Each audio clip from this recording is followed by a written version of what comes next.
Саламатсыңар, урматтуу жолдоштор. Бүгүн биз сиз менен кайрадан кыргыз элинин Манас баатырлык эпосу жөнүндөгү көрсөтүүлөрүбүздү улантабыз. Мен силерге мурда айткандай, мен Сагынбай Орозбактын вариантынын негизинде кара сөз түрүндө 5 томдуу Манас романын жазганмын. Мына бул китептер силердин көз алдыңарда турат. Бұл кітептердің барын мен Қырғыз Республикасының білім беру жана илим министрлігінің алдындағы білім беру академиясының текшерүүсүн өткөрүп, азыркы учурда бұл китептердің бары орто мектептердің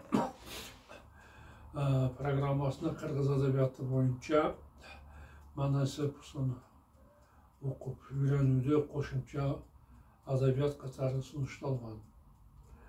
Мындан тышкары окуучуларга эпосту үйрөнүү жеңил болсун деп мен атайын 8-11 класстын окуучулары үчүн мындай кылып жумуш дептерлер түзгөнмүн. Дептерлер дагы азыркы учурда мектеп программасына киргизилген. Эпостун экинчи бөлүгү болгон Семетей үстүнөн аз менен иштеп, азыркы учурда Семетей романынын биринчи томун бүтүп, экинчи томун жазып жаткан учурум.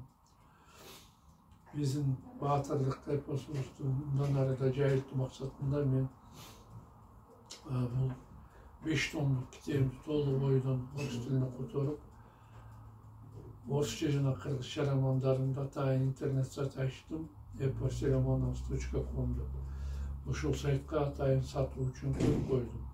Кимде ким кааласа ошол жерден китептерди сатып алса болот. Мындан тышкары мен азыркы видео тасмаларды кыргызча тилинде эмес, орус тилинде да чыгарып жатамын. Орус тилиндеги видео тасмалар дүйнө жүзүнүн 12 тилиндеги субтитрлер менен кошулуп жатат. Бул деген эми эпосту биздин жер жүзүндөгү жашаган адамдардын баары өзүнүн эне тилинде өз жакшы түшүнгөн тилде көрө алат, окуй алат дегенди билдирет. Ошондуктан мен сизден суранат элем, биздин бул видео тасмалар жөнүндө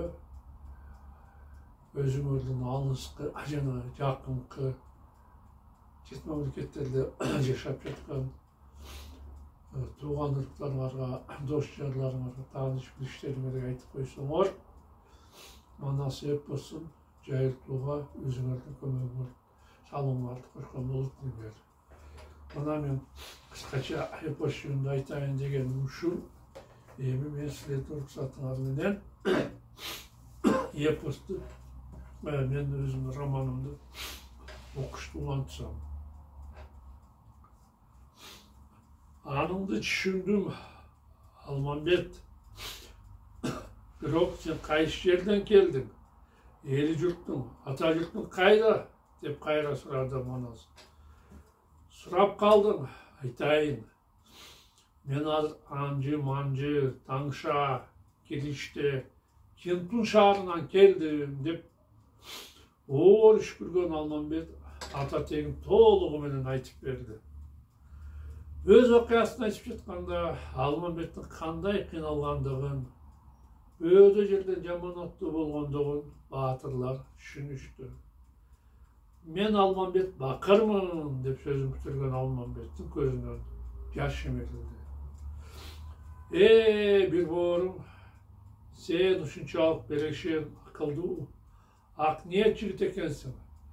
Бирок мындай асыл сапаттарды эч ким баалабай койгон турбайбы? Адал эмгегиңди, билимиңди, илимиңди эли журтуңа арнасаң, бирөө да кадырыңды билбептир. Эч кайгырбагын, баатырым. Мен сени алпештеп, папестеп алам. Сен дайыма жанымда болуп, эч качан эли журтсуз калбайсың деп ойлонгон Манас Алмамбетти дайыма коркогон болчудан сөз берип, ага мээримдүү карады. Баатыр, көп кайгырба, dedi Manас. Akmaralды қуып, арқайған биік алатауыны кім ашпайды? Айқын тала, ұзын жол адашса, жолын кім баспайды? Ушул жерге келгенің, бізге ырысқы құт келгені, Құдайдың маға беріп салғаны. Ошондуктан сендей кандын урматын кылайын. Рахмат, Батыр. Жооп берди алмамет. Бирок мага эч нерсе керек эмес. Жок, башым терс жакка адымына. Канда эч убакта тартуусуз түшпөйт. Кана кырк баатырлар, кыр жигиттер мунун тартуусун ылдан даярдагыла. Алмамбетке эмнени беребиз? Сурады Бакай. Күлүктөн тартууну камдап, күрөккө тондон жамдагыла. Буйрук берди манас. Алмамбет кааласа элибизде турат. Каалабаса өзү каалаган жагына кайтып кетет. Анын сапар жолуна аялуу келтени жолуна асып, албарса мушты Сырнайзанын колуна берип, аккуба тонду кийгизип, алтын саптуу ач албартты белине байлайды. Эгерде биз калууну каалабаса, буларды Алмамбет канчын бейдин жерине душман болсо да улуу журт ала кетсин калың Кытай элине. 40 баатыр буйрукту аткаруу үчүн аягы жерге тийбестен алек-далек жүгүрүп, айтып улууду жыганча, анымын угулганча, ачып көздү жумганча, үстүнө ак күбө тоону жабылган ак кууланы кындыйтып, Сырнайзаны, ак күбөнү, ач албарсты, ак келтени даярдап, Алмамбеттин алдына алып келишти. Кийин сараланы, марал тору бууданды, кыскара, ачкула күлүктү, торучаны, кош жабдарды, кара сурду, аккулага кошуп, менмин деген ушул 9 атты баатырга тартуу кылышты. Анас мени аябай сыйлады го, ичинен таң калды Алмамбет. Көрбөйсүң, өзүнө колуна кол, бутуна бут болгон ак кууланы тартуулаганын. Аны салы келгенсип, жанындай көргөн ак келтин мылтыгын, башка жоо жарактардын баарын берди. Мунун беришендиги жөнүндө көп уккан элем. Бирок аны мынчалык дарежеде жоомарт экендиги үч уктасам түшүнө келген эмес эле. Анын бул ойлорун айтырбай түшүнгөн манас мыйыгынан жылмайды. Шашпай тур, Кытайым, ойлонду баатыр. Аябай кордук көрсөтүп, эмгегиңди өзүңдүн Кытай элиң да, көкчү да баалабаптыр. Бирок мен башкача өрнөк көрсөтүп, эр жигиттин кадыр баркы кандай экенин билдирем. Сен үчүн эч нерсемди аябастан сары булакты садага чаптырамын. Белектер берилгенден кийин Бакай Манаска суроо менен кайрылды. Баатыр, Алмамбетке садагага эмнени чаптырабыз? Сары булакты. Ага канча жылден садагага чечалы? Казыначы жигитти чакырып, чуңкурдунду ачтырып, Алмамбеттин башына 40 000 дилдени чачкыла. Манастын буйрук аткарып, дилделер чачылганда, аны чоролор талап кетишти. Жаша Манас, разы болушту 40 баатыр.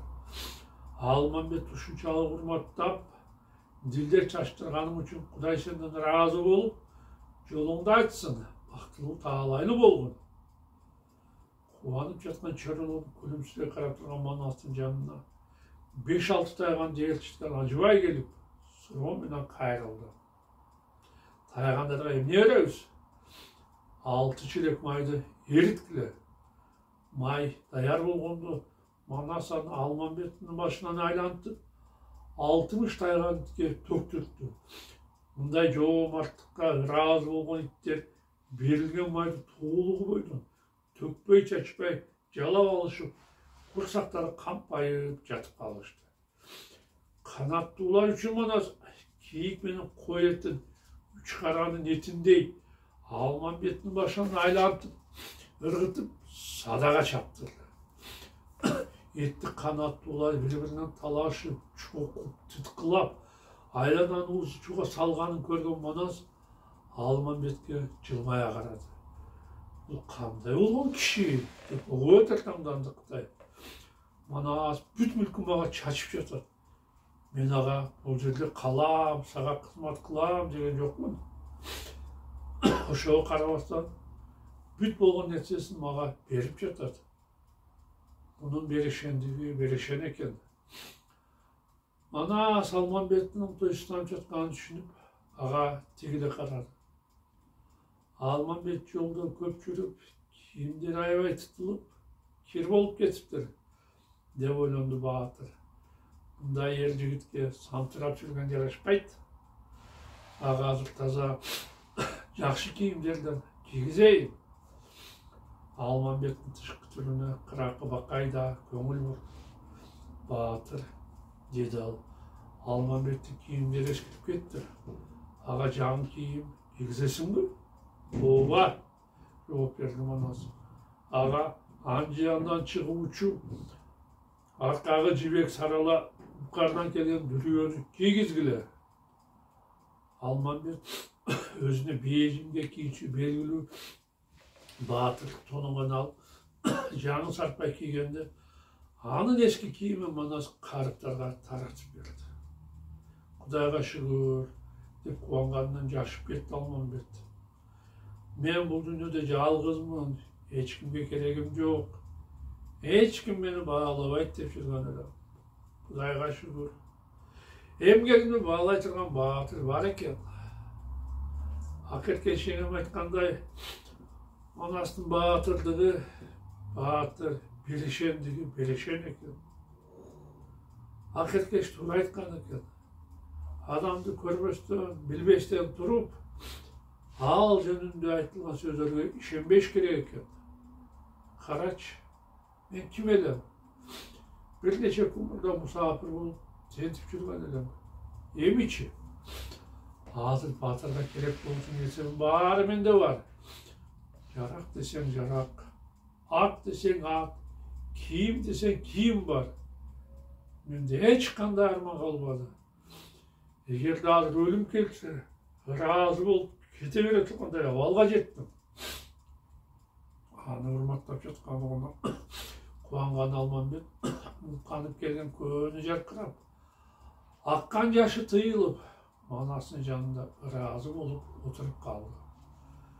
Манас Алмамбетке тай семізін сойдырып, сары қазы жиып, қима жайға жалға тойдырып, бары тамашаға кірісті. Бірақ бұл жерде Батырдың несен ұмытып қалды. Ал жөнінде 40 Батырдың сөзі келіп беге серек ескертті. Батырым, бір сөз айтайын. Айт, жаңы қан түшкенде салт бойынша сөзсіз дарбан қылмас. Сен не үшін мұны қылбай жатасыз? Рас айтасың, серегім, шаңқылдап күлдер Манас. Мен тап-тақыр ұмытып қалған тұрбаймын ғой. Ат шауы бай, қан түші башынан аябай жаман іштесіп. Қана жігіттер Алмамбет қан келгендігінен атты чапқыла, қарап тұрбағыла деп Батыр айғайды салды. Манастың жомарттығына Алмамбет дағы бір жол көзі жетіп, аябай разы болды. Аққұла Манастың аты. Қарап тұрсаң, бұл ең мықты аттардың бірі екен. Шындай атымаға қуанғанынан мінгескен Манас ашкере шыққан Март Тұрбаева. Түгіл өзінің үстінде ақкүбе тонын, қылычын, айбалта менен құрал-жарақтарындағы маға байлатып берді. Бирок, мен мында ақмақты қылғаным болбойды. Ат тонынан айырып, Манастың айласын кетірбейін. Өзінің жанының пайдасын ойлаған, өспеген жаман жан деп ойлап қалбасын ал мені. Мен мұны барып, аға қайтарып берейін деп шешім қабыл алды Алмамбет. Аттарды тымызы қараған Алмамбет, алардың ішінен сарала атты жақтырды. Байқап тұрсам, аушыл ат лайық екен. Аққұланы Манасқа қайтарып беріп, ушуларды өзүмөн сурайын деп ойлонду Алмамбет. Ошондо анын оюн билгендей Манас ага кайрылды. Сен мага таң калып жатсаң керек. Кантип Манас мени сыйлап, урматтап, ат менен тонун берип салды. Эгерде бул жерде калсам, мунун баары менде калат. Токтолбой кетсем, мени тунуп, аты менен тонун кайтарып алат деп ойлоп жатсаң керек. Эгерде чындыкты айтып аткан болсом, баары сен ойлогондой болуп жатат. Жылмайды Алмамбет. Жок, олутту башын чайкады Манас. Андай деп ойлобогун. Бийден кеткиң келсе, кете беркин. Мен азгырбайын жолуңдан. Тоспойун айтар жолуңдан. Кетем десем, ат дагы, тон дагы, курал жарактын баардыгы сеники. Мен Аккула менен Саралы атты баш кылып, 18 бууданды алдыңа тарттым. Ошолордун баарын бараткан жолуңа айдап кете бергин. Сен Аккүбө тонуңду дагы кийип, токтолбостон каалаган жагыңа кете берсең болот. Мына урматтуу жолдоштор, биздин убактыбыз соңуна жетти. Мен силер менен коштошомун. Кайрадан жолугушканча саламатта калгыла.